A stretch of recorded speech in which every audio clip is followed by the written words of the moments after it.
สบายดีพี่น้องก็มาพบครับคนผู้อ่อนมีลงที่เก่าเด้อพี่น้องมีข้าพเจ้าที่คิดใหม่มาฝากที่เขาน้องอยู่บ้านนี่เนาะเกี่ยวกับอาหารตอนเช้าเป็นเครื่องดื่มกับอะไรพี่น้องเป็นของหวานกับอะไรแต่ว่าอาหารที่ข้าพเจ้าสิมาถ่ายภาพอยู่ที่น้องเห็นนี่นะและบางทีพี่น้องก็บ่ค่อยได้เห็นหรอกเพราะว่าข้าพเจ้าเคยกินมาแต่วัยรุ่นมาแต่เป็นก่อนนะแต่ว่าเดี๋ยวนี้ข้าพเจ้าก็ยังกินตลอดอยู่เพราะว่าช่วงนั้นข้าพเจ้ากินตอนเช้าพี่น้องเด้อผมจะลงมือเด้อพี่น้องเด้อขั้นตอนทั้งนี้เฮาตะเกียมน้ำต้มก่อนพี่น้องต้มน้ำเพื่อต้มแล้วร้อนๆเลยพี่น้อง100 องศาเลยเพื่อต้มนะพี่น้องเนาะเอาตรงนี้จอก2 หน่วยพี่น้อง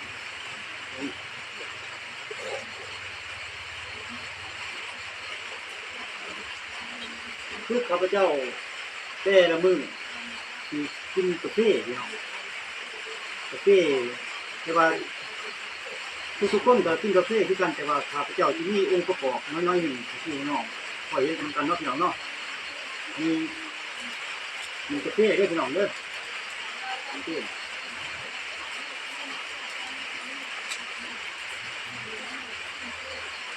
ส่วนได้ก็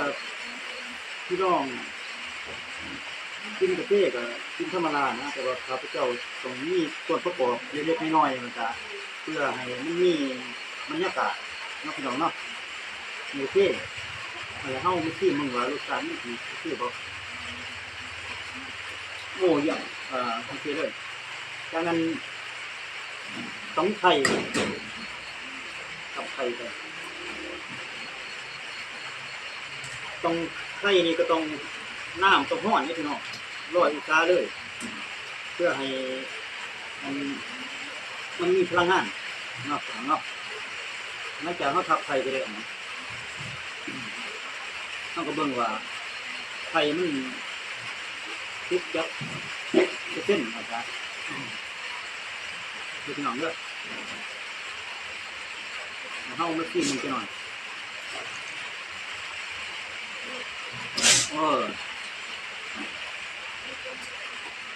หลังจากนั้นแล้วเขากับข้าพเจ้ากับกินกาแฟกินแบบธรรมดาพี่น้องถ้ามีขนมก็ต้องเอาขนมจำจะหน่อยพี่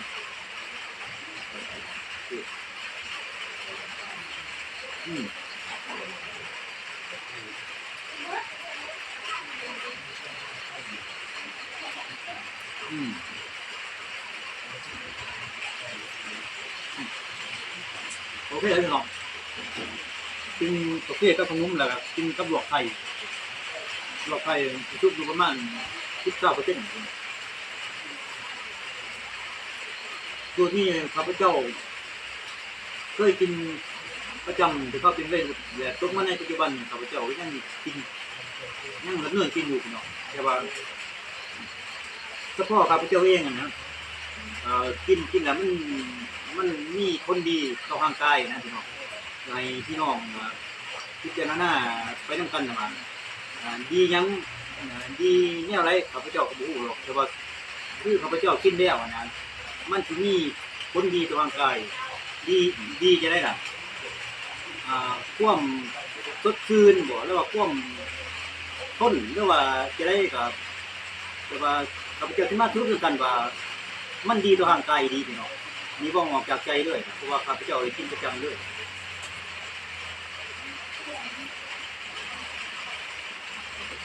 เนาะ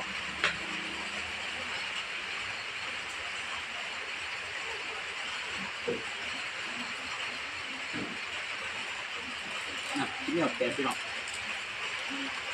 ประเทศนี้ก็แล้วแต่ผู้ใดสิมักนะพี่น้องบางคนก็ใส่2 ซองบาทเดียวก็มีแต่ว่าใส่น้ำไม่ได้เด้อผู้ใดใส่2 ซองนะแล้วก็คือ มากเดียวเรื่องประเภทนะคือข้าพเจ้านี่ใส่เทื่อหนึ่งตัวต้มหนึ่งหลังจากนั้นกินไข่กินลวกไข่นั่นพี่น้อง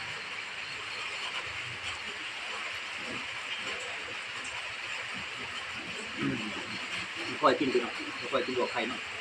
ค่อยไปนั่นเดี๋ยวจะจำนุ่มไปนั่นมาพี่น้องนะค่อย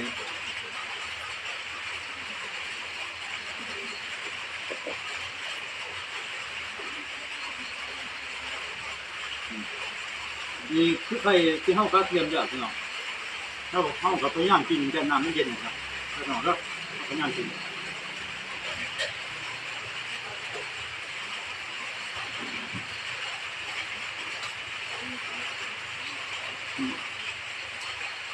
ไข่เนี่ยพี่น้องเด้อไข่นี่ก็โมสิเบิดแดะนะพี่น้องเนาะท่านมานั่นท่านยาน้ำมันเย็นล่ะเฮาก็กินเบิดบาเดียวเลยเนาะ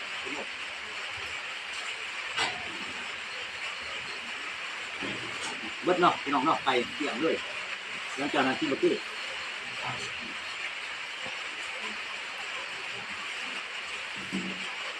สูตรนี้ข้าพเจ้าเคยกินประจำสมัยเป็นวัยรุ่นพี่น้องแต่ว่า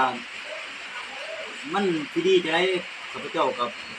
บอกกล้าคอนเฟิร์มว่ามันสิดีจะได้แต่ว่าหลังจากกินแล้วนะพี่น้องร่างกายสดชื่นดีว่าจ้ะเรียบต่างๆก็พอไปพอมาทุนดีนะจ๊ะพี่น้องเนาะแต่ว่ากินมื้อเทื่อเด้อพี่น้องกินตอนเช้าเลยกินตอนเช้าแล้วก็ไปเฮ็ดเวียกนะ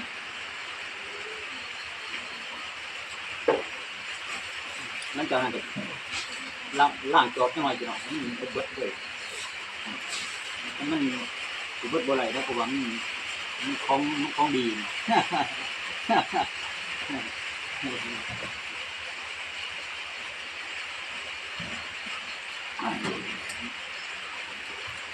เกี่ยงเลยขนมกาแฟไข่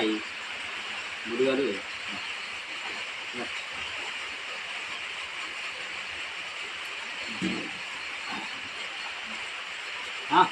ถ่ายชุด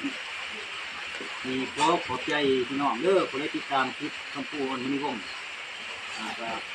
ก็เป็นแห่งใจให้คำพูดมินิวงไปถึงฝันเด้อพี่น้องเด้อจะได้ก็แห่งใจในวิธีทุกมุมทุกบอนนะคนได้ติดตามคลิป